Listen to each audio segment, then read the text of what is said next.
Hi guys, it's your Aussie Mum Anna and I'm doing my 2019 updated palette collection. I will also do an entire makeup collection, but this is the one that everyone wanted to see. To be honest, almost I want to see it because I'm sick of seeing... I love eyeshadow palettes, like all people that love makeup love eyeshadow palettes, but I'm so sick of seeing the same videos with the same palette. So this is mostly drugstore. I think there's like 3 things that might be considered high-end to some people, and it's all stuff you can find in Australia, and it's different to everyone else's. So we'll start in this pile.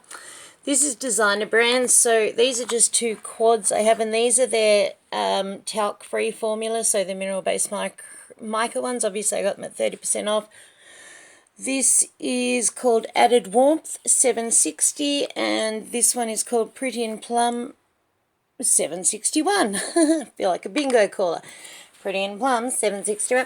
Alright, this is one of this year's Christmas releases. This is Mauve on Mercury. As you can see, it's $14.99. It's a 9-pan palette, sort of similar to Colourpop ones. These shadows translate very differently when swatched and on the eyes than they look like here, and they don't swatch anywhere near as well as they go on. So I'll do one shimmer and one matte. Like, you might be thinking, why is that called a mauve palette and why do lots of the colours look the same? But on the eyes and swatched, they actually don't. One of those is exactly my skin colour. You can sort of see where it's evened out a bit, and that is a shimmery red. But this is the talc-free Formula 2 little thing there, so this was $14.99. This is Ice Ice Baby. It's a cool-toned... released from designer brands. I'm not a huge fan of this palette. This isn't the talc-free formula, but this one I feel doesn't need those, both of those shades. Probably like just one, light highlighting shades. I like the cool, really like this really deep foresty green on, and that silver. They're probably my 2 favourite shades from the palette, but not an absolute huge fan of this palette. Oh, you'll notice that these have been decluttered a lot because I think I used to have like 20 designer brands palettes. This is the Sophie Karcher. I'm sorry, I don't know who she is. On the Go face palette, which I really enjoyed. Has banana powder, what they call an opal highlight, a bronzer, peach blush topper, and then another highlight. So just... pretty. Oh, sorry, pressing buttons. Okay, then we have the Glow Collection tin. So that one was obviously, they have a price point of $15, but I get them when they're half price, so that was $7.50 when I got it. The same with this one, so this is the Glow one. This one doesn't have a setting powder, but it has 2 blushes, a deeper contour, which is too deep for me, 2 highlights, and one of those is the same. This is the Sophie Karcher Day to Night eyeshadow palette. I love this palette. Like, this actually can take you from day to night. You can make a whole lot of looks with it. The formula is great. I like the little positive messages. This is one of their Christmas ones from last year. This one is the talc-free formula. This is called Electric Dreams. It reminds me a bit of a Jeffree Star palette. These all have a big lightning bolt embossed with them. I love this colour here, Polarity, which once again looks very different on the eyes. It's purplish. The colour story here doesn't make a whole lot of sense. Like, I can't make a lot of looks with this palette, but I really enjoy the formula and I like chucking it in with others. Then the next brand I guess I have multiples on is W7, but once again it's been culled a lot. So this is the W7 Blazon palette, and it's the last of the tin palettes I have left. I used to have heaps of them. This is their dupe of Naked Heat, or any of the palettes that came out last year if you only wanted to pay $5. Really like it. This is a 9-pan, really little palette, but like, see, it doesn't need to be bigger than that. These aren't tiny. An eyeshadow brush fits in it just fine. And this is the Naughty 9 Midsummer Nights palette. A lot of sort of mauvey shades, which I love. Some shimmers, some mattes. One of those mattes with glitters that I don't know. I just nearly put that in there. one of those mattes with glitters that I will never really understand why people do. There's some ones from that. Next is an oldie but a goodie. This is one of my favourite palettes. They released, I believe it's a dupe of a Laura Geller palette. I'm not sure. It's a highlighting, dupe of highlighting palette. Comment down below and let me know. Hit pan on that one there. So there's two bigger sort of blush toppers, and then one's as eyeshadows at the top. This was before coloured highlighters was the thing, so it was sort of crazy that there's like a gold shift one, purple shift one, a pink one, and peach one, blah, blah, blah. And they're really like soft. I have a makeup wipe off camera. So off camera, she says, like she's not using her phone. I have a makeup wipe sitting next to me on the floor and I'm dipping my fingers in it. So there's, okay, then I just have these two left, and these are just, they're cardboard packaging. I've seen a Subculture dupe and another one of these that I want to check out. So this is Life's a Peach, and this is the Peachy Mattes dupe. Came with quite a nice brush, actually. Obviously, it has all the duped shades from Peachy Mattes, and I very much like this palette. I use it with a lot of palettes that don't have enough of the mattes. There we go, you can see they're quite bright. And then we have Delicious, which is the Modern Renaissance dupe, and I think once again they've duped it fairly spot on. Shimmers, mattes, I mean, I've never used Modern Renaissance, but the eyeshadows work and the colours look pretty, so there we go. Alright, that's W7 done. Then, okay, Australis got a really big cull, so this is their Australis Halo palette, which I predominantly have for the, if I ever needed a black eyeshadow. I don't use one, but if I ever did, the one in here is insane. And that olive green, it's the top colour there I love, and the gold is a really good gold. And then I just have this I Spy little neutral palette that also has this, that Mystique colour there is like a duochrome. It's like a lime green shift. It's amazing. I love it. I'm not sure why it is paired with those four shadows, which are four really nice shadows, but like, why have a duo? It's in between there. You can't really see the shift. Sort of, but anyway, yeah, it doesn't make sense to have it in there, but it's a great colour. Then, okay, Revlon only have one of their palettes, and it's this one, Enigma, which I thought was actually a Rimmel palette, like a smaller one. So that's the name of this palette, Enigma. And it's just all those really pretty coloured strips. Once again, see, these are so small, but that's all you really need. Yeah, so this is the palette that I thought it was a smaller one of, like they did the Rimmel Spice, Rimmel Smoky, Rimmel Neutrals, blah, blah, blah. I have the violet one. I love it. I also love this Revlon one, and for ages they do some smaller ones, and I thought that was one of the small ones. But anyway, because they've got a dupe for Naked Cherry. No one in there. Now this I just keep because this was the first eyeshadow palette I ever bought. And I bought it because Tati said it was good. This, in Australia, it's half the size of the one you get in America, and it was also $35. I love it. I mean, it's not particularly great, it's not particularly bad.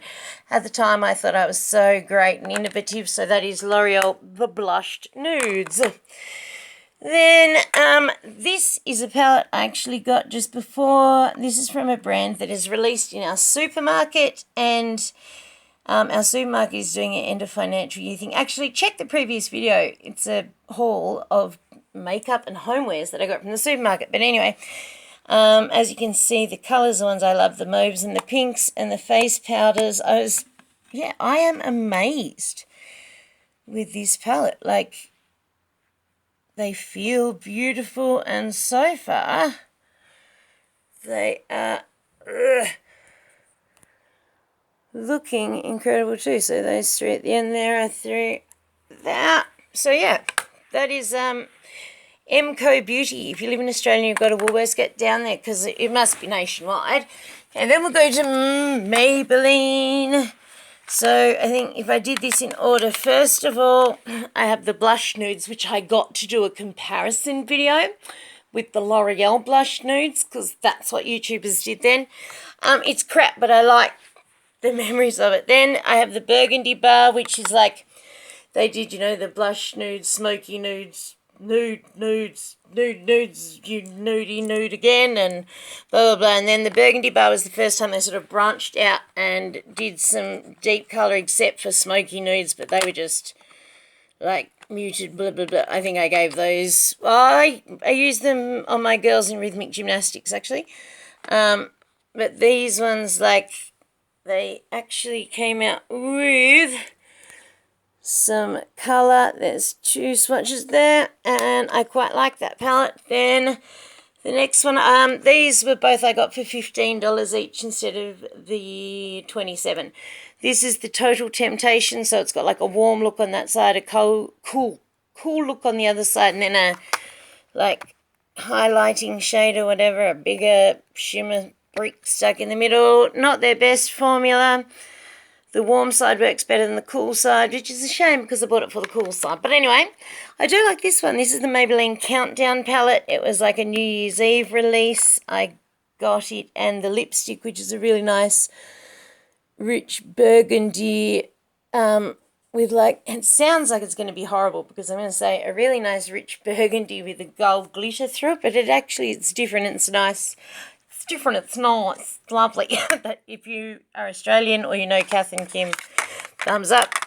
So there we go. There's some Maybelline palettes. This is Models Prefer. I decluttered a lot of their other palettes, but I just kept this newer Define palette. So it's like there's 3 little cream on the top, and then 3 bronzers, 4 blushes, 3 like highlighters, blush toppers, and then 3 cream ones at the top.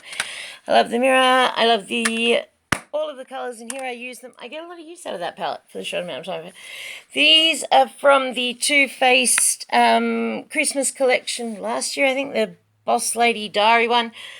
I kept one of them I gifted to my neighbour's mum. The colours just suited her better. She's Chinese. She loved it. So I kept the Natural Beauty one, the Bronzer Shattered, and the I Believe in Pink. I like them. They work well. It was the first it wasn't the first non-drugstore, but like I was so stoked. Who is it? Sorry, my childers got home, but it's all right because we're nearly at the end anyway. So NYX have been culled a lot down to this one. This one, once again, doesn't have a hugely cohesive colour story. 2 mattes in the palette, but I really like the colours that are available. This one needs to be decluttered. I hate this. I can't even open it. And then the shadow quality is terrible. So, in my experience, this packaging is okay, and this stuff, terrible. I liked the other ones that I got rid of. I just didn't use them. Okay, Essence. So this is my Essence must-have. So this is like their singles little things. So you take them out. They're not magnetic, but I have other shades. These are just the 4 I have in there. I love these shadows. Like, I really do. They're soft. The pigment's really nice. That mauve is one of my favourite mauves. The shimmery highlighting shades are absolutely beautiful. And they shift. I have a pink shade called Raspberry Frosting, which is one of my favourite eyeshadows. Then the Essence is Love with Roses palette. I really like Essence eyeshadow formula. No one else seems to particularly. I love it. It works for me. Some beautiful shimmers and base shades in here. Love it once again. And this is the All About Toffee. I have seen this as like the All About Mauve palette before. I've never seen it labelled Toffee. I'm not sure if that was an Australian thing. I need to fix it because one shade's shattered, but love it. You can see it's gotten huge dents in it. These were all $10, I guess. Like the NYX ones, I know I got half price for $10. This is the Essence Touch Up To Go Beauty Blogger's Secret palettes. I got this for $3.10 in Target. This was the second palette I ever got. The On the Mauve shadow palette down there that I've hit pan on, I absolutely love. I don't know, this Coffee To Go eyeshadow is a really nice deep brown, but then they put gold glitter in it. And then the Shine On Gold one is beautiful too. I really love this blush, like the swirl. I mix them up, and the pink and the peach is perfect. That clear eye gel brow, that's seriously what I was going to say, and I'm going to go with it. It was a terrible idea. It's grubby. Ugh. Then on my first ever visit to Sephora, so in Tasmania, yeah, we don't have one. We have a Mecca that has old stuff. But anyway, so I went and I got my mother-in-law the Tarte Flirt palette, or that new little £6 one, because she has the other ones that I've got her and she loves them. And then I saw this, the Young, Wild and Cruelty-Free, I think it's called the Tarte Unleashed palette, but it doesn't say so anywhere on the packaging, with these beautiful colours. This is almost exactly the same. If you go and look at my last palette collection or whatever, when I did, or my full designer brands video, I had another palette and it was set up like a Too Faced one, and it's almost exactly these colours. But it didn't smell like this, which is heaven. The eyeshadow formula is lovely, being the other high-end brand I have, but it feels a lot like the Essence one to me, honestly, on the eyes, on the fingers, everything. But yeah, so that is my palette collection. I hope you enjoyed. I hope you saw some different things at least. And please comment, like, and subscribe, and let me think if you know if you think I'd like your channel. Thanks a lot. Bye.